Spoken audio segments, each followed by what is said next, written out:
Kim at Paolo spotted na naman na magkasama. Fake news nga ba ang balitang magkagalit sila?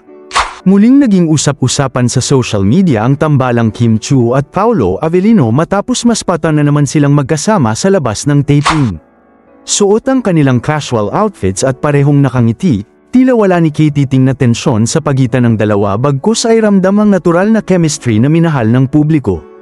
Ayon sa viral na larawan at ilang behind-the-scenes clips na kuha mula sa isang fan sa Cebu, makikitang sabay naglalakad sina Kim at Paolo papunta sa isang food spot malapit sa kanilang set.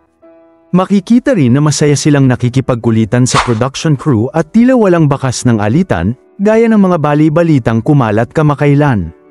Matatandaang ilang linggo na ring usap-usapan online ang umano'y lamig ng samahan ng dalawa. Lalo na nang mapansin ng fans na tila wala ng bagong sweet content ang Kim Pao sa social media.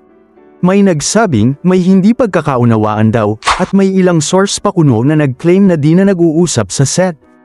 Pero ngayong mismo sa camera ay makikitang masaya silang muli, mukhang isa na namang fake news ang tinuldukan ng kanilang simple pero meaningful na pagkikita.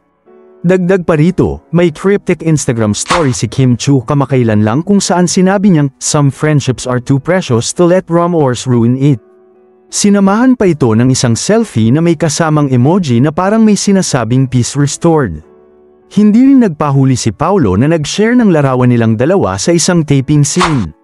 May caption na, "Work is better with people you enjoy being around." Ayon sa fans, ito na raw ang silent confirmation na maayos ang samahan ng dalawa at tuloy ang pasabog sa kanilang upcoming teleserye. Ang iba na may humiling na sana'y mas maging open na sila sa publiko at tuluyang linawin ang mga intriga para na rin sa peace of mind ng solid Kim Pao fans. Kung isa ka sa mga team Kim Pao, ay comment na ang favorite moment mo sa kanila.